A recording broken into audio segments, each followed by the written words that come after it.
Hello everybody and welcome to the Pretty Good Gaming Podcast episode number 93. My name is Mr. Gareth Evans. Joining me today is Mr. Henry. It's RTM, not RMT, Cooper. See, I feel like when I was recording that, I focused all of my energy on like preparing myself for that long as fuck German word that I'm still not entirely sure how to pronounce. Apparently I got it right. There's a handful of comments about it and I couldn't even give less of a shit that I said it is RMT and I said RTM. Real trading money.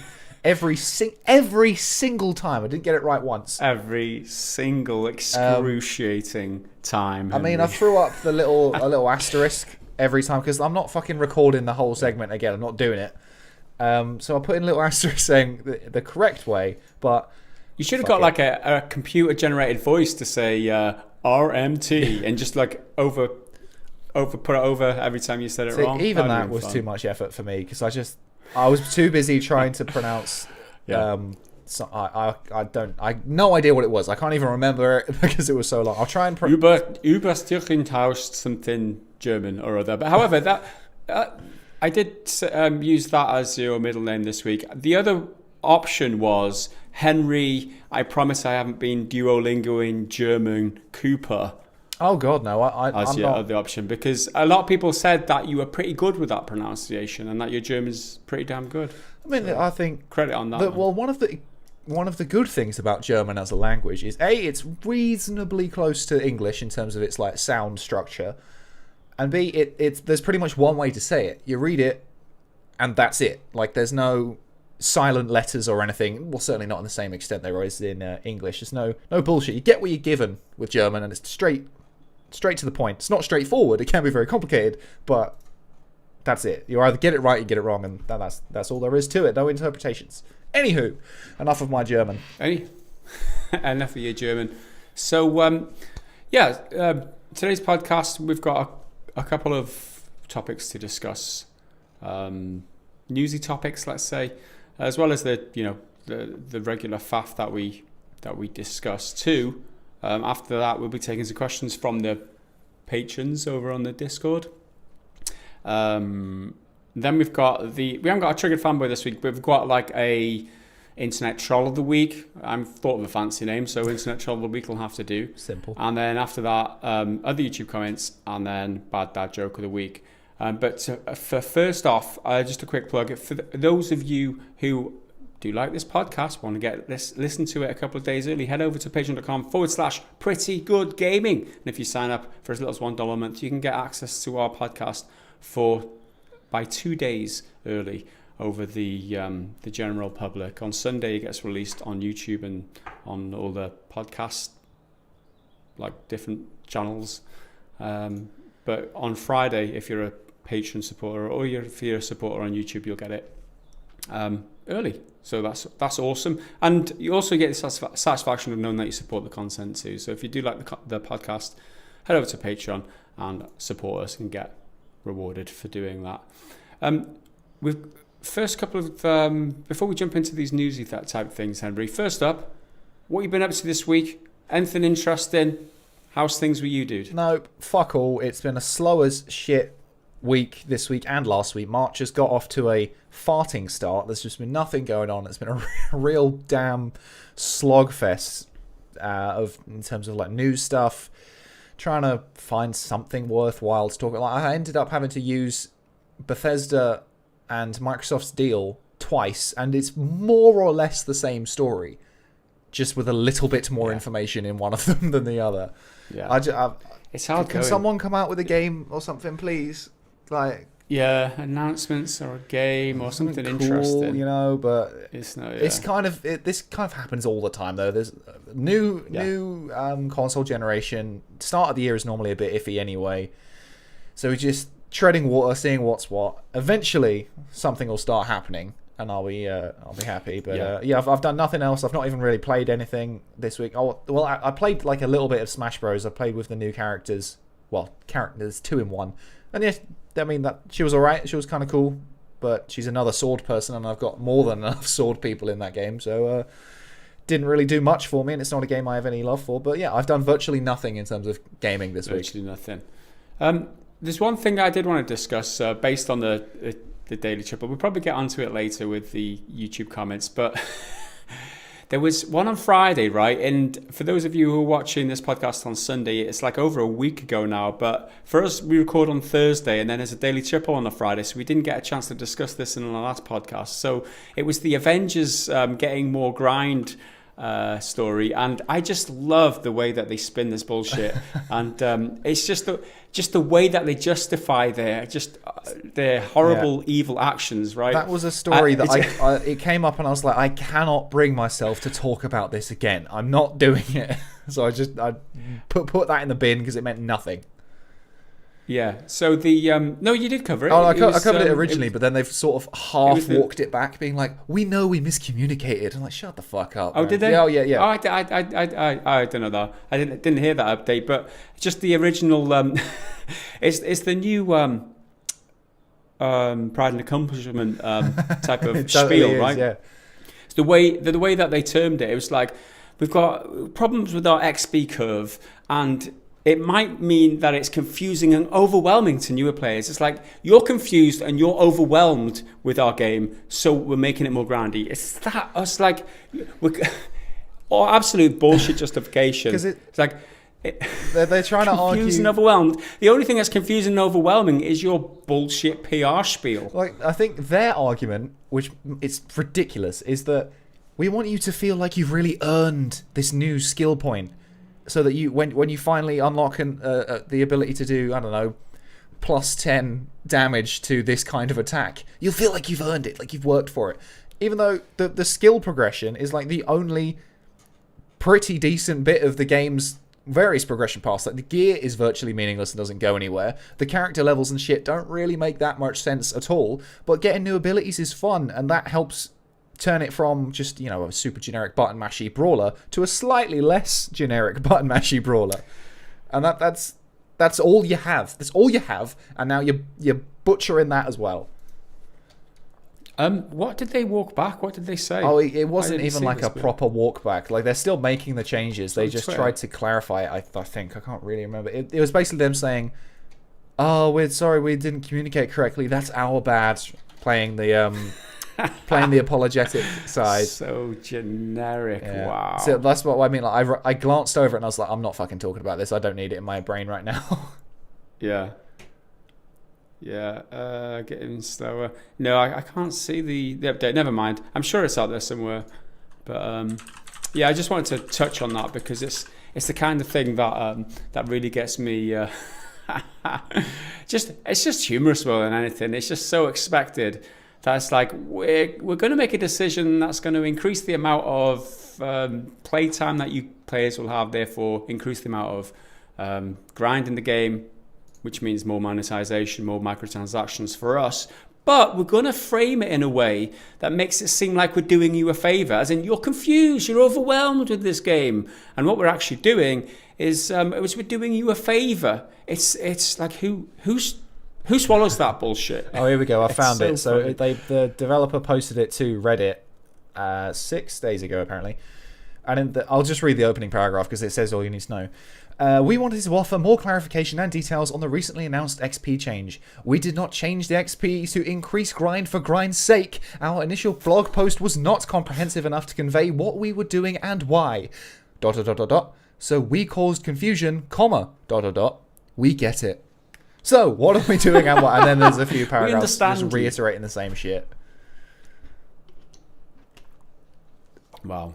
Anyway. It's just so, nothing. It's so pointless and just, there's no need for it. I think it got zero upvotes on the Reddit thing, and then the first comment back, "This is a terrible move. Leveling up was never the issue. The lack of content was," and that got nearly 800 upvotes on that comment. So, yeah. Well, if you ask me, it's going to go the way of Anthem very soon. It's going to be... It's been following those footsteps since day one. Support's going to be pulled from... Yeah. It's definitely in that tier of huge game, very few players playing, very expensive to keep supporting, and they're not making enough money going into the future as a games as a service game. Therefore, the only legitimate thing to do as a company would be to pull the rug and take it out back and just anymore, shoot because Exactly. Do the humane thing and put it out of its misery, essentially. So that was just a little nugget on the Marvel Avengers Square Enix from what is over a week since you're watching this now, but for me, it's not quite a week, so I thought I'd mention it anyway. But first up today, we've got another huge corporation who has a track record of screwing people over. And there's more controversy surrounding FIFA Ultimate Team. Now, this week in one of your Daily Triples, you covered the fact that Germany's thinking about slapping an 18+ rating on all games which include loot boxes, which would include for FIFA Ultimate Team. And that made the news this week. However, we've got a new hashtag trending. It's hashtag EAGate. And this is a big controversy which has just happened over the last 24 hours. And the crux of it is that there have been accusations made towards an EA employee who is apparently selling rare icon cards, the rare player cards that you get in FIFA Ultimate Team, for thousands of euros. So it was leaked, on a couple of these transactions were leaked on Twitter, and one of them shows 3 Prime Icon Moment cards and 2 Team of the Year cards on sale for 1,000 euros. Oh man, I'm so glad I didn't pre-read this section. Sorry? I'm so glad I didn't pre-read this section because I had no idea about this story. I just kind of let you type it up, but this is brilliant. Yeah. This is excellent. This is... Yeah, so that's 1,000 euros for those 5 cards.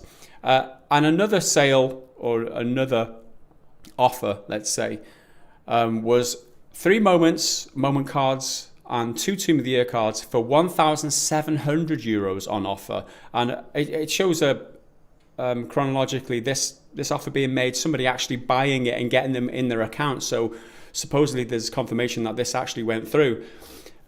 So yeah, these cards, the icons and the Team of the Year cards, are among the most rare ones to get, like the golden ones, the ones that the YouTubers scream. You know, if you've seen reaction videos where the YouTubers are like, "Oh my god," falling off the seats, running, arms in the air. Those cards, right?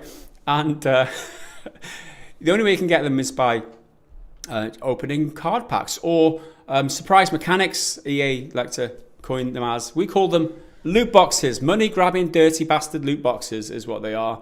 And you only have a very small chance of getting these very, very rare cards. And this proves that there is a huge economy for it. That people are willing to pay thousands, hundreds of euros, if not thousands of euros, for these cards. That's what they're worth. However, they're just surprise mechanics. They're not. It's not gambling. EA have responded to these reports on Twitter. Very serious response here. And they say as follows. We are aware of the allegations currently circulating within our community related to FIFA 21 Ultimate Team items. A thorough investigation is underway, and if we identify improper conduct, we will take swift action. We want to be clear, this type of behaviour is unacceptable, and we in no way condone what is alleged to have happened here. We understand how this creates concern about unfair balance in the game and competition. We will update the community as we get more clarity on the situation. Now, it's not often that EA come out and address this full front on Twitter like they have done here.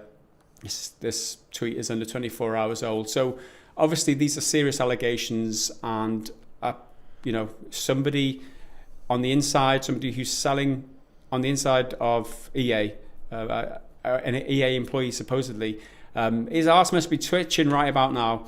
And I think the main thing for me, kind of touched on it before, is aside from the fact that somebody is an insider in EA selling this and making a profit, like an EA employee making profit off selling cards, because he can just generate these, the developer, right? Supposedly, he can just generate them and sell them. This also raises questions over EA's defense that this is not loot boxes. It's not, you can't. It's not loot boxes. It's not gambling because you can't sell them. It's not worth money. But this kind of throws a spanner into that defense. Yeah. There are legal, court cases ongoing at the moment. So they clearly can't say, oh, they're not worth any money when people are willing to spend so much money on these things. Yeah, there is literally a real money market for it. now, well, assuming all of this is true, maybe it isn't, maybe there's always this fucking air of conspiracy about everything. You can't ever say anything because someone's like, well, how do you know? Do you have... I don't fucking know, right? And just before people start going bananas.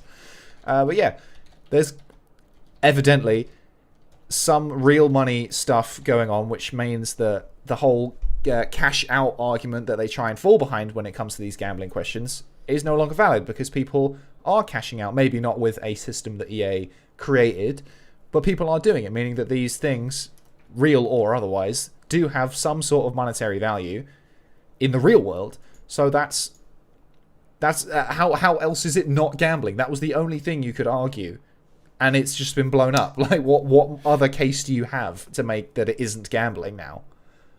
We've seen so many articles and in the press. So, the Sun loves to pick it up. It's like, oh, my child spent £5,000 on FIFA Ultimate Team, and I want them to get their money back or whatever. You see the stories all the time. Kids are buying these packs, and they're trying to get the expensive Ronaldos and the expensive Messis or whatever, the shiny golden cards.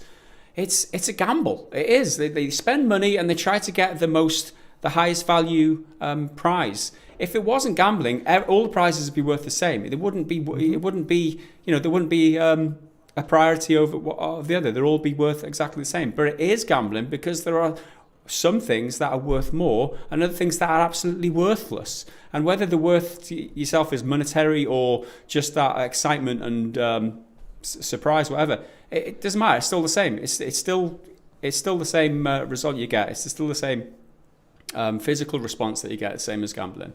So it's again another nail in the coffin, I would say. Oh yeah. In terms of, it's probably why they've responded so quickly. Yeah, you're burning our only fucking bridge here. Chill out. Yeah, you're destroying our defense. So it's just a quick. There's not much really more to say about that, because that situation is going to be developing, but it is what it is. That is EAGate, #EAGate, and we'll wait and see what happens with that one. They just make it so easy to gamble, because you're putting in, well, in theory, the same amount of money each time, right? You're paying X amount to get so many points, and then you buy a pack. With maybe I'll get someone shit, but maybe I'll get someone good. The amount of money you put in theory, is still the same, although the idea obviously is, because it's so easy, you'll keep putting in that same money over and over and over and over again, which is why it's such a problem for kids, because all they have to do is click a button. They have no idea that their parents' cards are on there or whatever. Parents are often super ignorant to this stuff, and yeah, they bear a lot of responsibility, and it's their job to get informed about this sort of thing. But it's never going to happen for everyone. Whereas the EA are in a position where they can do the right thing, the moral thing, and maybe not get children addicted into gambling stuff and burning through thousands and thousands of pounds worth of literally nothing. It doesn't exist. Although, actually, if these kids are going to buy up these cards and then going to flip them, maybe fair enough. Maybe if they're going to, exploit the free market, stock traders do it literally every single day. So in that case, fuck it, play the game. Let's just do it. Everyone buy up all of the cards, because theoretically there's going to be an infinite amount of them. They can just make as many cards as they like. It's virtually printing new money, and then just sell them. Just sell them online. Just become a card scalper. Yeah. Why not? Play them at their own game. There's a legitimate future for you there. If you're thinking about what to do in the future, if you lost your job recently because of COVID, card scalper. That's it. Feel free up my team is where it's at. That's the way to do it. So there you have it. There's the EAGate story. Let's move on to the next short story, which is in the world of Rust. There's been a bit of a. Well, I've titled it BurntRust. So what does burnt? Well, so this is an awful segue. We're just going to roll with it. Rust, in case you don't know, it's a first-person survival game, multiplayer type thing. I mean, that's a very broad genre, because there's so many games that fit into that now, but it's one of the most popular ones at the time of writing. It's number 6 on Steam charts as out of like the most played games, with about 60,000 players. But when I carry on, that number might drop quite significantly because of a problem.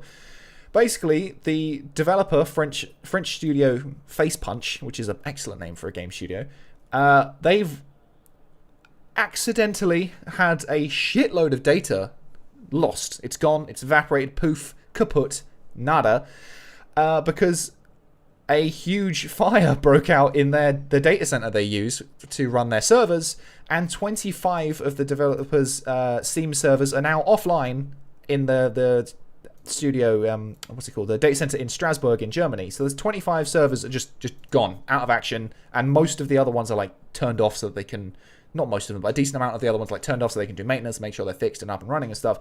And it's just a huge, I'm not like natural disaster, but it's no one's fault. Like, no, it's not a developer, it's not a developer mistake. It's not like a hack purging all of these files. It's a fire that's happened completely out of Facepunch's control in Strasbourg, and it's fucked them all up.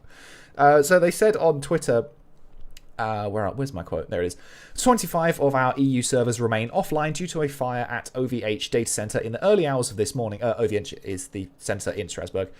Unfortunately, the fire destroyed SBG2 building. We're expecting a large amount of data loss across the affected servers. We'll share more news when we can. So they're very kind of blunt about it, being like, yeah, this is bad. Like, we're trying to do something, but we're going to be straight up and say a lot of data is gone. Now, there's a lot of problems with that. Yeah, they should be backing up. They should have fail-safes for this sort of thing, especially because the game is so popular. It's not like a small project. It's been around since, I think, 2018, but I feel it's taken off more than ever kind of recently. At least it's come on my radar more recently. Yeah, I mean, it's been in early access since 2013 or something. It was released, 1.0, the main version, released in 2018, I think. So, yeah, it's growing in popularity all the time. It being on the top played games on Steam. Absolutely. And the thing is, what bugs me about it is when I was reading through this Twitter post and a few other posts from different people about it, no one's being nice. Like, this is no one's fault. People are screaming at them like, what are you gonna do about it? How are you gonna reimburse us for the grind or whatever? And I'm like, oh yeah, this is annoying, right? A lot of these servers, especially ones where you have to pay to maintain them and pay to run them and essentially subscribe to them, that's something you're actually losing. But just give them a fucking minute. This happened, the early hours of yesterday, I think, March 10th at the time of recording. Just give them a minute. Don't shout at them just yet. Yeah, they probably should have had some fail-safes and preparations for this sort of problem, because it's known to happen. There's servers have a lot of electricity going on. More chances are they're going to fucking blow up at some point, and these things happen. But just chill out. So many people I just saw screaming about it, and I was like, oh, come on now. Calm down. Yeah, I mean, there's a couple of things to note here is that OVH, which runs the data center, they're not actually owned by Facepunch or the developer or anything. This data center is like servers that they are buying, purchasing, renting, whatever. So they don't own the servers that have been burned down. I've got this article here, which Russian authorities have blamed problems accessing Google and YouTube on a fire at the data center in Strasbourg. So it's not just Rust being affected. There's Google services, YouTube services in Russia have been affected too. So a lot of internet, infrastructure has been affected by this. And then all gamers care about is reimburse us for our lost information. Really? So apparently, according to what's his name, Octave Klaber, I believe I'm pronouncing that right. He's the CEO of the OVH data center. In a series of tweets, he sort of broke down the situation as it was unfolding and said firefighters were basically straight on the scene trying to deal with it. One of the 4 server buildings was completely destroyed, just gone without repair. That's everything in there is kaput. So that SBG1 was partially destroyed, so that's 4 rooms gone, but 8 still remain, so they're still kind of on top of that. SBG2 is the one that's completely out of order. That's gone, never coming back. SBG3 is okay, and firefighters managed to protect it, so that suggests that there was a bit of a fire going on there, but then they got on top of it. And then I think SBG4 is totally fine. That wasn't really affected, so that's all good in the hood for that one. But yeah, that's a serious amount of data lost. It doesn't specify what kind of data, if they've been storing, personal information there, or if it's just game data. Yeah. But fortunately, there were no injuries. Well, apparently no staff work in data centers are often, minimal employees because it's often very, very automated. But no one was hurt, no firefighters were hurt. They just kind of got on with it, saved what they could, and it seems to have been a reasonable success in terms of managing the fire. Like, it could have been much, much worse. That's it. Yeah, so they've lost 25 servers worth of games essentially, and people will have lost their progress in the games on the servers which were kind of affected. The thing to note here is that Rust is a game which, and usually the progress on all the servers are wiped every month. So whatever, it's not like one of these MMO games where you could be on it for years, like World of Warcraft or something, and just lose a character that you've plowed loads of hours into developing.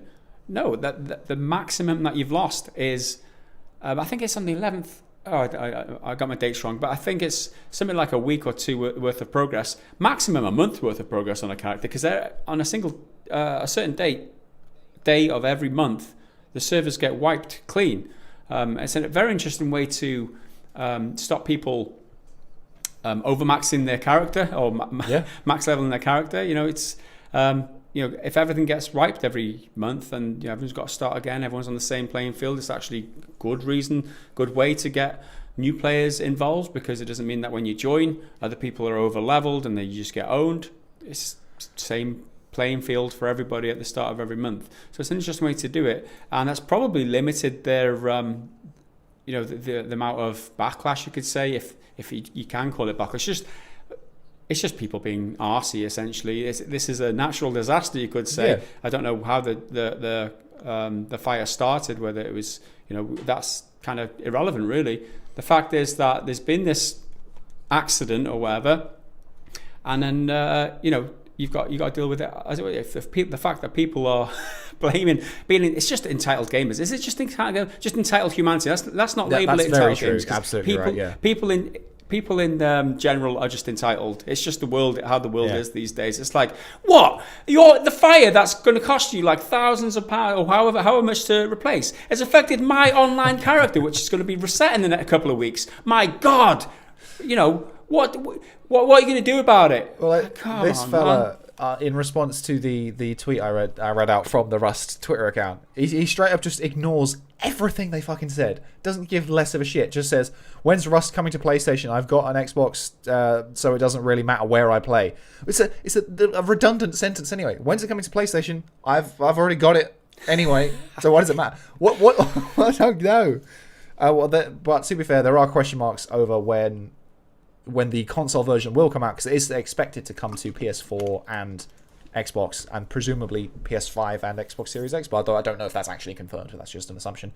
There are question marks whether that'll be delayed now, because while the servers aren't in Facepunch's studio, they don't own them. Their employees and staff are going to be busy trying to fucking sort this out.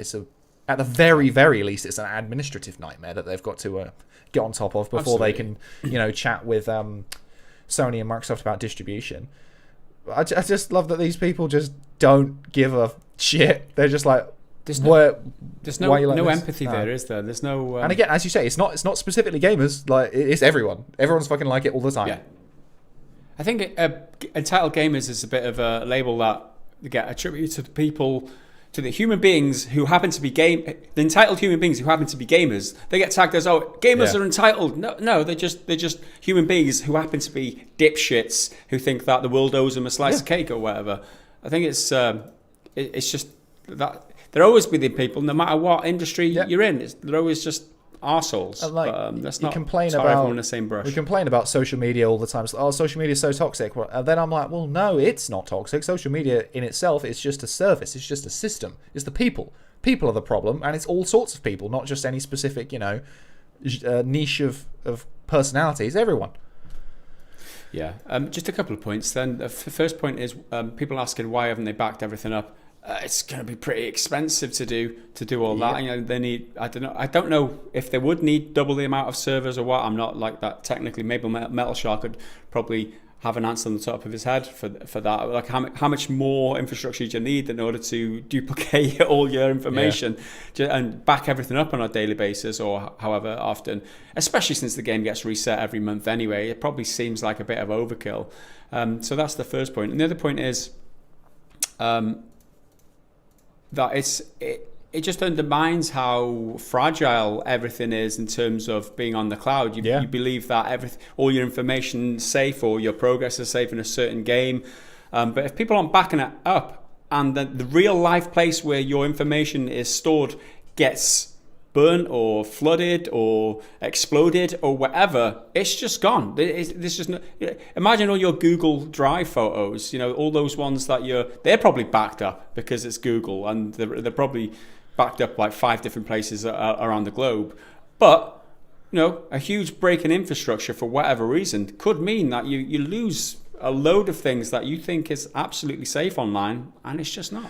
Yeah, exactly. And I feel like this is the sort of thing that, it still happens. It happens, reasonably frequently. Every so often, some server farm or some tech place with non-physical storage goes up in smoke, and there's nothing you can do. This is only going to start happening more and more with the advent, if we keep it gaming focused, with the advent of streaming. Like Stadia, Google's like 5 minutes away from completely killing that anyway.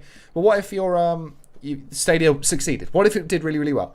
And they had all of these, streaming centers like good to go. Everyone was actually really enjoying it, and then bingo, it's gone. Something bad happens, no fault of their own. Google did nothing wrong. It just got fucked up. That means that people's games have been gone. Their time and their money that they spent on it is now literally worth nothing. And I feel like this sort of thing is only going to keep happening more as the world grows more and more digital. I'm not saying that's growing digital is necessarily a bad thing.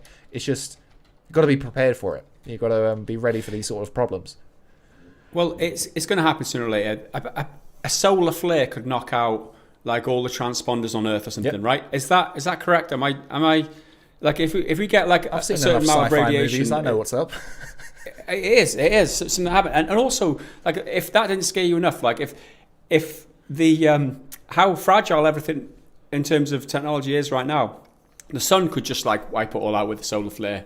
That's my understanding. Maybe I'm being a little bit reductionist in that, but if the sun decides one day that it wants to fart in our direction, it might just kill all technology. And if that isn't bad enough, there's new science research that I saw recently to suggest that when the planet changes its polarity or something, like it has done like 40,000 years ago, that might introduce another apocalyptic event as well. So all the changes that happened on the Earth around 45,000 years ago, which human beings started ruling the world since then. Modern humans evolved from 45,000 years ago. Some people are saying that it was because of the reverse in polarity on the planet. And when that happens again, we're all fucked. Another ice age has come in, and then there's nothing we can do about it. So if you thought that was bad enough, then it could get a whole lot worse. What are you entitled to then? Hey, what reimbursements are you going to get then? Fuck all. Deal with it. Get yourself a cozy cave. That's what I'm saying. This has turned into a remarkably existential sort of thought experiment on the nature of entitlement. It's like, what if the world just straight up fucking ended? What are you gonna do with your little video games, you little fucking gamer, Yeah, man. Like, it's true. Yeah, we've got to, I guess, be prepared to lose none of these things matter. We're all here talking about games because we like games. None of it fucking matters. It's for fun. Yeah. It can help you through a troubling time. It can be very, very good for you, but ultimately it's a thing. And when that thing is gone, all that's left is you, and you've just got to fucking deal with it, I guess. Just deal with it. And with that note, let's move on to the next section, where we start reading questions from the Discord community. And like I said earlier, if you want to support the content, Pretty Good Gaming, patreon.com/Pretty Good Gaming is where you should go. For as little as $1 a month, you get access to the members-only Discord area. Did I say that right? You get the podcast a couple of days early. You also get a shout out, which I'm just about to do for this week. And you get the satisfaction of knowing that you're supporting us, bring you content in the future. You can also join on YouTube too. Before we get started into the questions by the supporters this week, we've got a bunch of new pledges. And by the way, on Patreon, if you didn't know, you can sign up for a year now instead of just a month, and you can also sign up your own currency. So there's a lot of changes. This is why these pledges are a little bit of a mishmash. But I'll start with the YouTube memberships anyway. So John Beaver, he signed up 3 or 4 weeks ago. But thanks very much for signing up, dude. I haven't read out any of the YouTube memberships recently, so I'll throw that in today. And Death Tape as well signed up a couple of days ago. Appreciate your support. And then onto the Patreon sign-ups from this week alone. Zoltan Viola pledged $5 per month. Appreciate that, man. Mike Gibbons increased, this is where it gets complicated, increased his pledge from $1 per month to $50 per year. So he's gone to a yearly subscription.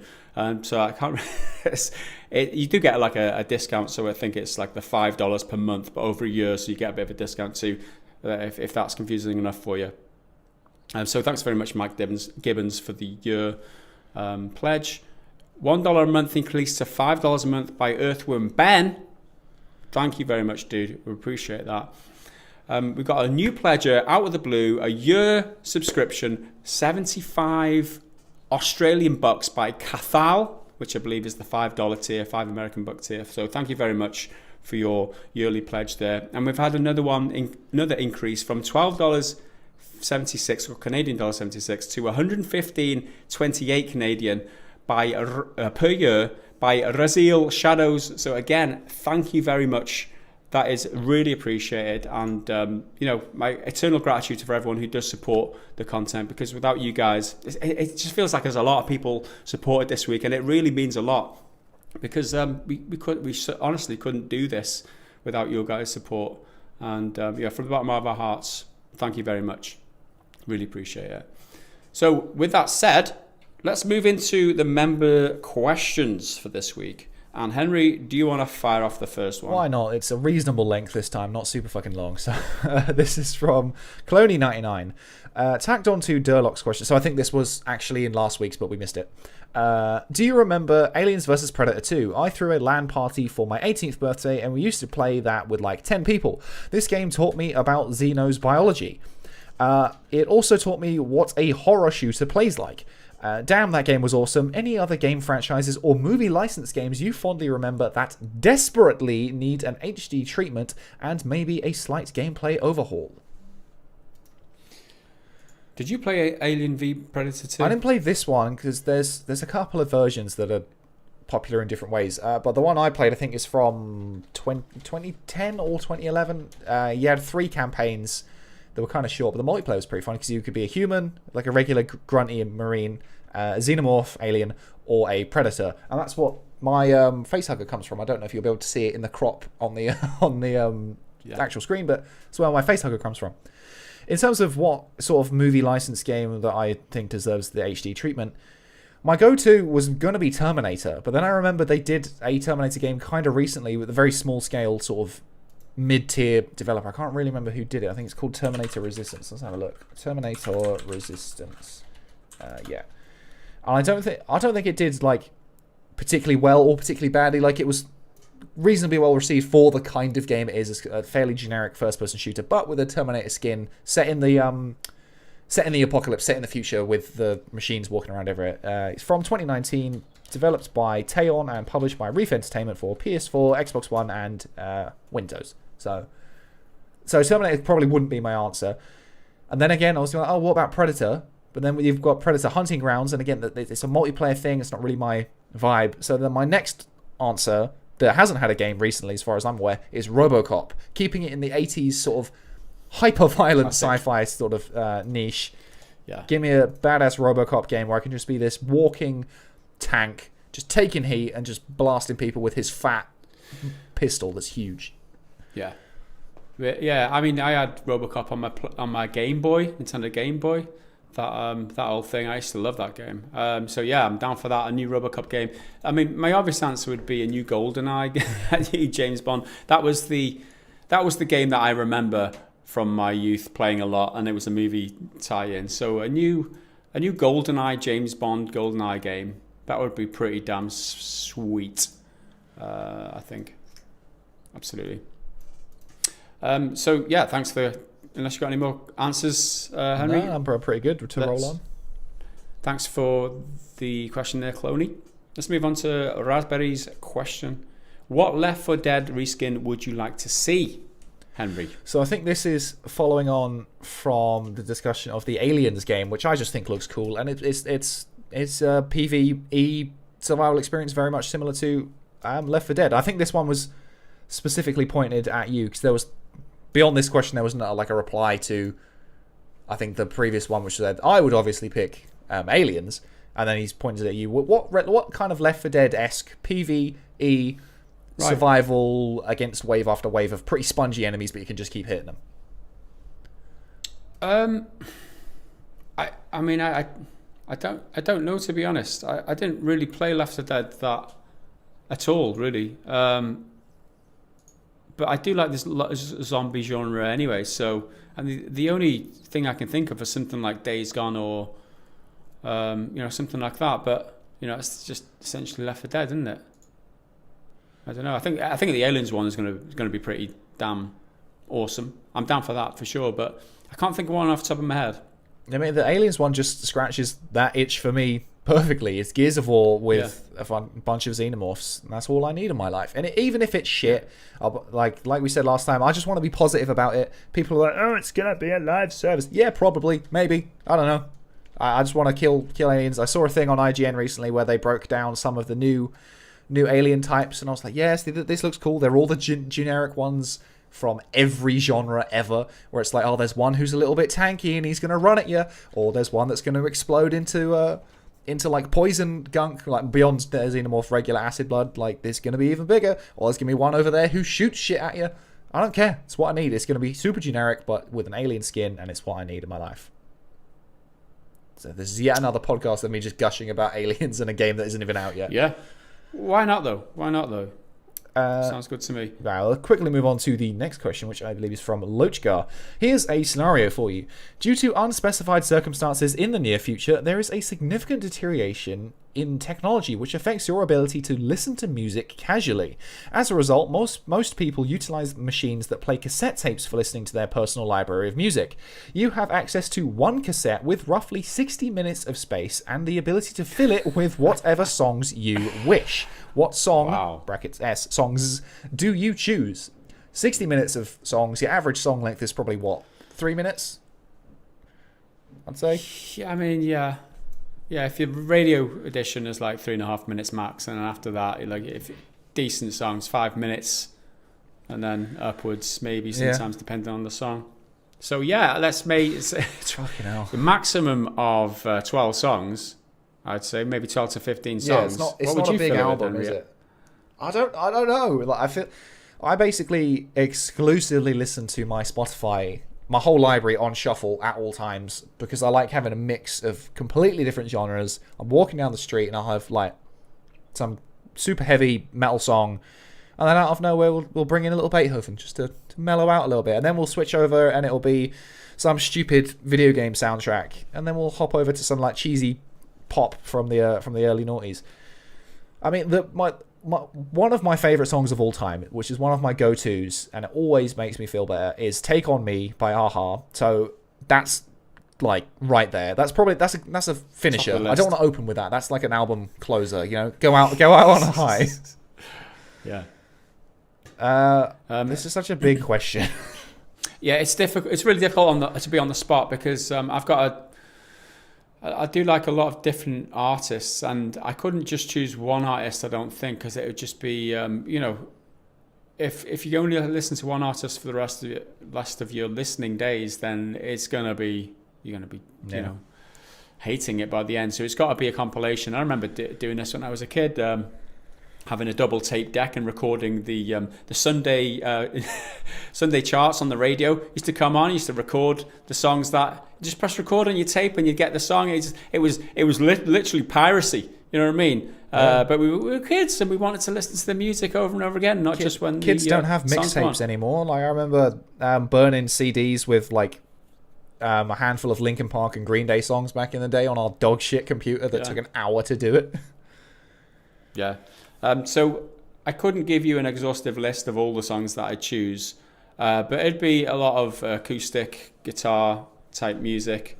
Artists like Passenger, Ben Howard, Bon Iver, maybe some Radiohead in there. That kind of stuff, I reckon. I feel, I'd probably keep it a mix. All right. Let's bang through a few tops. What comes into mind? All right, we'll Take On Me. We'll have Creep, because it's like the only Radiohead song I really know. I mean, it's the only song most people know by Radiohead, I think. Let's get a couple of Beatles tracks. Let's have Help and I Want to Hold Your Hand. You chose the early ones. Like you got to go for the Let It Be or Hey Jude or something. Bowl haircut Beatles is peak for me. Yeah, it's because I relate. My hair grows out like that, and I've got to force myself to fit into that style. Yeah. Let's get a little bit depressing and put on like Paint It Black by the Rolling Stones. Let's go a little bit heavier. Let's put a couple Slipknot songs in there for when I want to feel a bit aggressive. It's classic. I think you need some Queen for a bit of energy, like Don't Stop Me Now or... See, Don't Stop Me Now, I sort of hate it. You can't help but get excited. Yeah. Like, don't you feel like you just need to start like moving when that song comes on? Because it's just such an energetic tune. That's the thing. Don't Stop Me Now, I sort of hate it because we did it in school in like, you know, well, maybe you don't know, but any of our listeners may or may not know. In year 6, when you're... How old are you in year 6? Like 10, I think? 10 or 11? You do like a performance, like a play. And we did Cinderella, and we, as one of like the songs in the musical for like all of us to sing together as an awful 10-year-old class was Don't Stop Me Now. So we had to sing it over and over and over and over and over again. So I sort of hate that song now, and I can't really dig it. But then again, like, Bohemian Rhapsody, like that's a good one. It's 5 songs in one. So exactly. You get five for the price of one. Although it's like 7-8 minute. I don't even know how long it is. Maybe it's longer than that. But yeah, you get a value for money with that one for sure. Long track.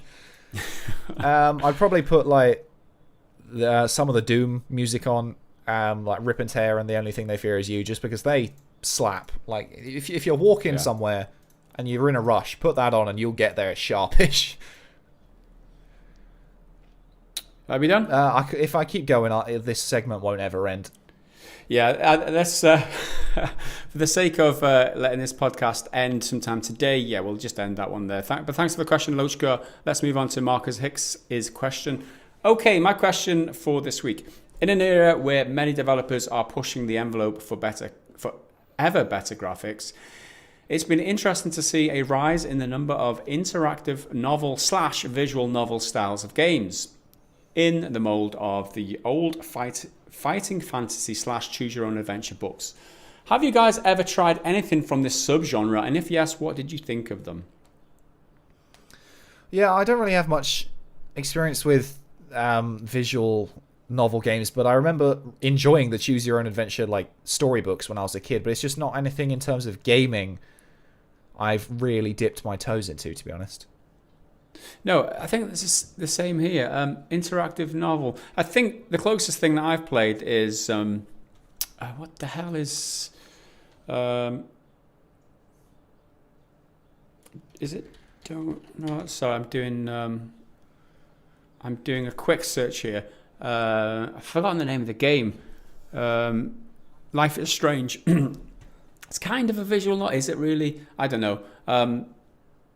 You don't really have a lot of choice in that game. And it's just like it's from the Don't Nod Entertainment, who are the developers of Tell Me Why. They actually made Vampire 2, but that's a different type of game. But Life is Strange, from what I remember of it, it's just you're this character called Maxine Caulfield, Max, and it's her story about there's not a lot of choice in it. You got to live through the story. It doesn't really qualify in the same way as I think Marcus Hicks wants. But yeah, that's what I think. Like I've played some of the Telltale games, like The Walking Dead, Telltale games, and closest, Until Dawn, and they're sort of in the similar vibe because they are narrative driven with minimal gameplay, and it's the idea is that you make characters' choices for them. But I wouldn't really call them visual novels. I don't really think that's the same. Yeah, it's difficult. But no, in terms of visual novels, no, not really. done a lot of that. So sorry, it's Marcus. not a better answer. It is what it is. Okay, final question, I believe. This is from Metal Shark. The year is 2022. I feel like we need like dramatic music. The year is 2022. Sony have provided a well-deserved, lucrative, one-off sponsored video of the PSVR 2 with all new kit for the pair of you, and you're about to try their yet-to-be-released multiplayer Star Wars vs. Star Trek VR game. Alas, there were no controllers provided, and Sony being Sony, your PS4 controllers won't work. Not to worry, Sony will let anything else be the controller. What inanimate object in your lounge do you reach for as your prospective lightsaber or phase gun? I mean, if it's a lightsaber, you just need something you can hold with two hands. So it's got to be, big enough. So probably just like a TV remote. That's pretty basic, pretty simple. Yeah. Can hold that. Rolling pin. Yeah, rolling pin. Got a bit of heft to that. Or if you want to be real dangerous, get, a spoon or something if you're really strapped for supplies. A gun, though, that's got to be something with a bit more of an angle to it. However, I believe controllers often have a good, because they've got the handle there, and that's, you can kind of mime a gun like that. I think a controller held in a certain way as a mime gun could work reasonably well. I've got the ideal answer right here alongside me. I'm going to go for the minigun, right? It's a very good choice. What? I mean, who doesn't want to kill people with their guitar, man? I could use it as an axe as well. You could. I don't think the crew of the Enterprise would be very appreciative of you dropping in on this new alien race that you're trying to make contact with, and you just blasting them like Terminator. If they're friendly, I could just play them a song. Okay, so it is a functional guitar as well as a minigun. I see. Yeah, I mean, you can if they're friendly, you can sit around a bonfire and have a nice sing along, or if they're not friendly, you can just take them out. It just warps into a minigun and just hose them all down, man. I love it. A fight that they didn't ask for with foreign invaders on their planet, and you're just going to exterminate them. There you go. That is done. Thanks for the question, Mr. Metal Shark, and let's move on to the next segment in this podcast, which is the Triggered Fanboy comment of the week, or as I'm going to call it this week, it's the naughty little troll of the week.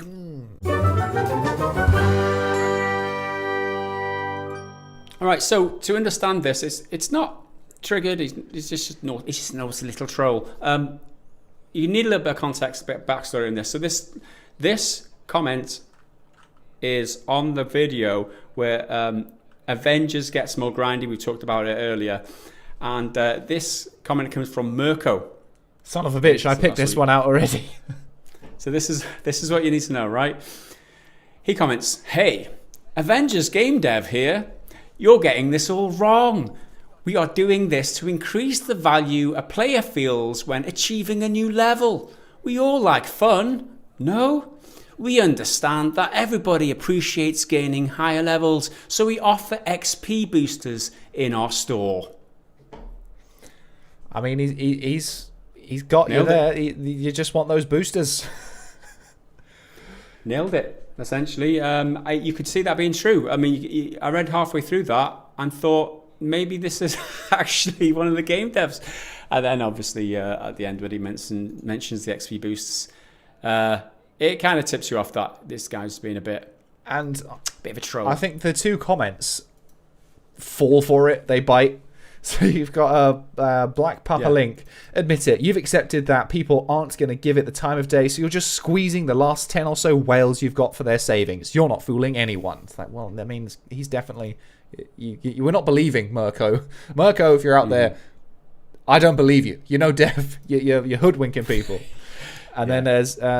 DJepsy says, either you're trolling or you should look for a new line of work. And I think it's certainly the former, my friend. But yeah, that was one of my comments that I picked out. So you've stolen one from me. Yeah, I mean, there was no triggered. You've been too nice again this week, Henry. Not triggered enough people. So try harder, there's been nothing and then you won't get juicy. Your comments stolen, will you? The closest thing that pissed people off was talking about Naughty Dog multiplayer for The Last of Us, and that's not even. That's like we're all. Most of them were like, "Oh, it's just going to be a live service thing," sort of angle, and I'm like, "Well, yeah, probably." There's nothing they're not like mad at me about it or mad about anything particular. It's just, the game's probably going to be shit because it's live service, which, to be fair, that is an assumption I agree with. It probably will be live service, but that is just an assumption. Look to Ghost of Tsushima. That's the reason I've got slight, reservations on just jumping on it, because Ghost of Tsushima came out for free, no additional monetization. It's just, here's a cool multiplayer mode we did for fun. So maybe Last of Us 2 or whatever this multiplayer thing is will do that. I have my doubts, but maybe there is a chance.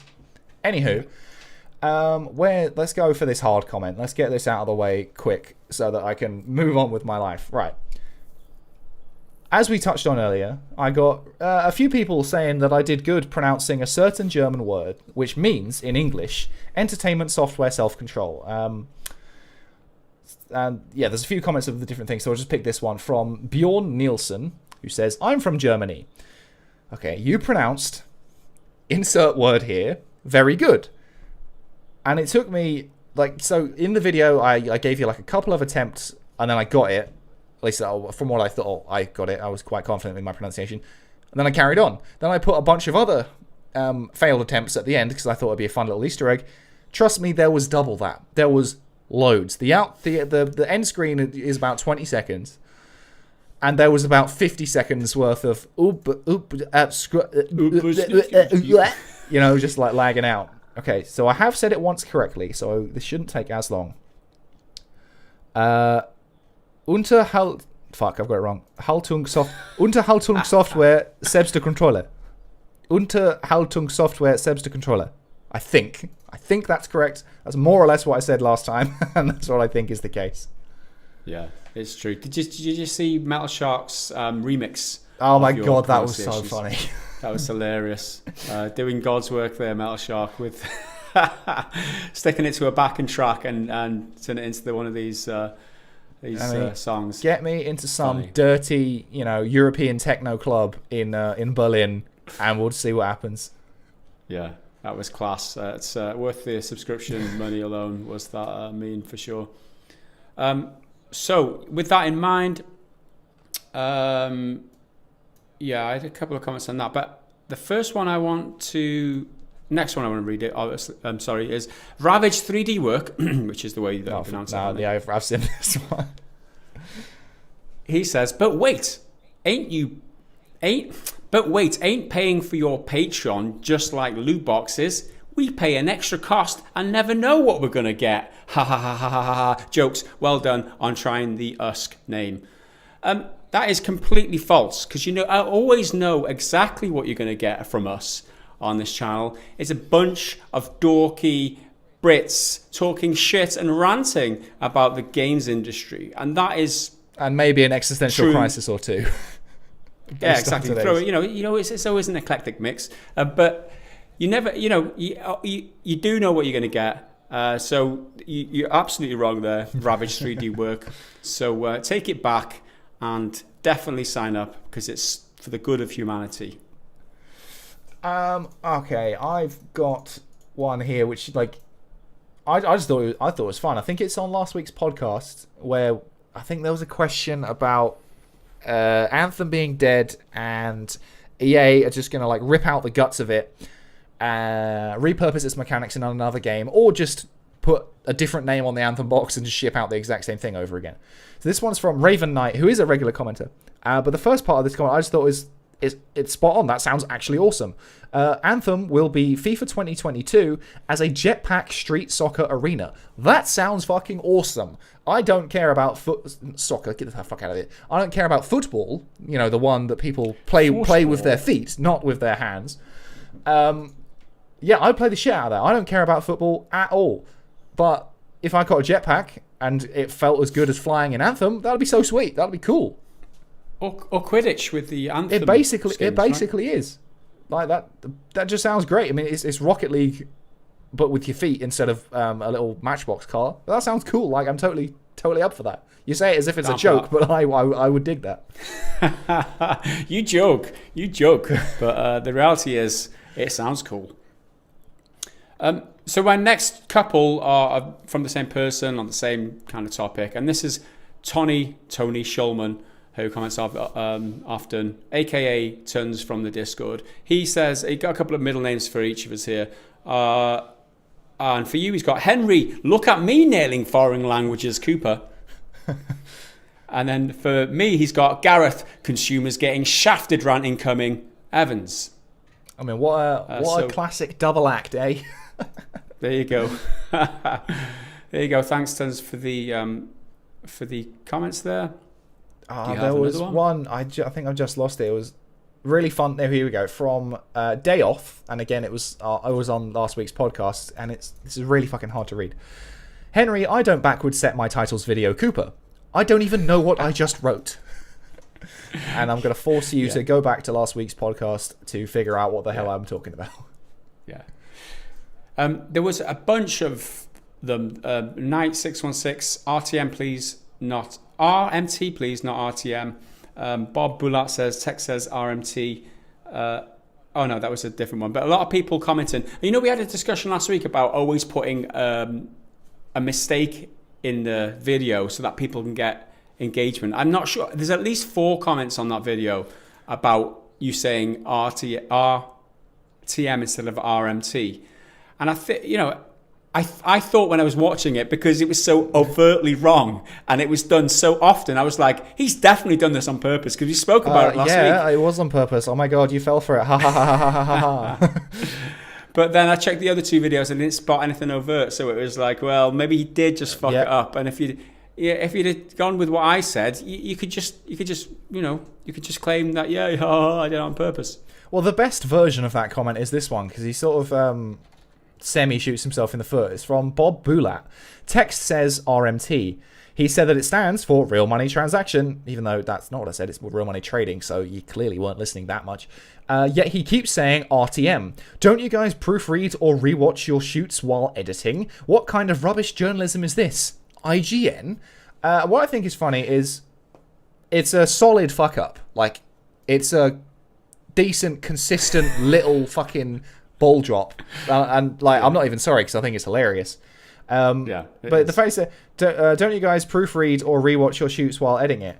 Well, if you had paid enough attention in the video, you would see that every time I said RTM, I threw up a little asterisk correcting it, throwing. It's not a full correction, but it's an acknowledgement that I got it wrong so very consistently. But clearly, you didn't watch this video with enough detail that you expect me to watch the video with enough detail to realise that I did make an effort to partially rectify the mistake. And I just love being compared to IGN. It's so good. The idea that you even consider this journalism is a bit of a fucking stretch. So that was Bob Bulat's take on it. However, we do have somebody who's got your back here. Adam Pavelek. RTM, RMT, FBI, or KFC. Who gives an FUCK? We all know what you mean, mate. We all make mistakes. Oh, I didn't see that one. That's good. I like that. With the comment of the week. I like that. Yeah, that's nice. Right, I have one. But yeah, there was at least 6 comments about your mistake. Henry, do it every single time, and then you can get away with them. You can just get away with them, and then it'll be like a little Easter egg in all the videos where people will be like, "I wonder what he's going to fuck up this time," and then there'll be the people who know and the people who don't know, and so the people who don't know, who take the piss out of you, will get the piss taken out of them by the people who do know that it's an inside joke, and then everyone will just have a good laugh, and the joke will go over some people's heads, and then all get laughed at. It's like point and laugh at him because he doesn't know what's going on here. And in reality, you're just free to make as many fucking mistakes as you want. I think what I need to do... It's a win-win-win, man. I need to develop some sort of code so that people know when it is a real mistake or, a troll. Like, I don't know, bury it in the description, like right at the bottom, because no one fucking reads the description. Being like, at this timestamp, just like, gotcha, or something like that, Yeah. All right, I have one more comment. I just think it's funny and emblematic of how so many conversations on the internet go. And this is on Naughty Dog hiring multiplayer developer. And part of the conversation was that there are various leaks and rumors suggesting that a bunch of other PS4 games are coming to PC, and there are some confirmed to be, but they haven't said which ones yet, apart from Days Gone at the moment. So this person said, Simty, okay, I just need Bloodborne on PC, OMG. And then Ben comes back and says, who cares? But the funny thing is, well, A, this person cares because they posted it. So perhaps he means, who cares that you need that? All right, fair enough. But 5 people liked it. 5 other people care about, or at least share the opinion, that Bloodborne coming to PC would be a cool thing. And this little Ben boy, he got nothing. And I love seeing little things like this. Oh, who cares? Well, clearly these fucking guys do, and no one cares about your comments, so eat a dick. Yeah. Got ratioed there, didn't he, for sure? But yeah, that's all of my comments for this week. Okay, I've got like a bit of a puzzling comment of the week from Royston Tipping, who says, "Oi, Gary seems right fed up with this shit. It's all right, man." Gary. All right, Gary. I don't know who Gary. Or what he's referring to there. I'm not sure if he did mean me, because my name's closer to Gary than Henry is. However, what am I fed up with? I don't know.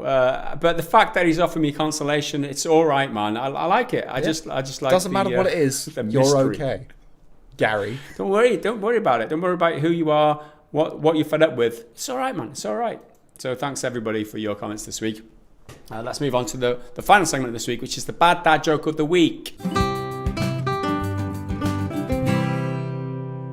Right, Henry, brace yourself, strap yourself in. Dioto Orion has contributed this week's bad dad joke on the Dad Jokes channel on the Discord. I'm not sure if I understand it, but I'm going to try it. Why are warehouses called warehouses? Why? Because by normal phases of the moon, they are men. But at full moon, they turn into a house. Right, okay. It's as in, it's werewolves. Yeah, it's a play on the werewolves thing. However, it's gone way over my head. But appreciate the contribution there, Dioto Orion. That was the only one that was not a bot submitted by a bot this week. So, if you got any dad jokes of your own, leave them in the Dad Jokes channel, and I'll pick my best of the human contributed ones. And there you have it. Whether it's good or not, essentially, whether I understand it or not, I'll read it out. It really doesn't matter. The bar is low. And if anyone can explain to me what that one is, just let me know. But by normal phases of the moon, they are men. But at full moon, they turn into a house. So it's a person who, for a regular day life, most of the days of the month, he's just a guy. But then when it's full moon, a wereman. No, he's a warehouse. Yeah. And then at full moon, he'll turn into a house. Got you. I'm not saying it's funny. Don't get me wrong. I mean, it doesn't have to be funny to enjoy. It doesn't have to be funny to be a dad joke. That's kind of the qualifying factor, isn't it? That's absolutely true. And on that note, that is the end of the podcast. Thanks for watching, everybody. Thanks to everyone on Patreon and YouTube memberships for supporting the content. Without those guys, we wouldn't be here producing content for you. And if you do want to support us, head over to patreon.com/prettygoodgaming or just click join on YouTube, and we really appreciate that. Nothing else to do but to say thank you for watching on behalf of Henry and myself. We'll see you again next time. Until then, bye for now.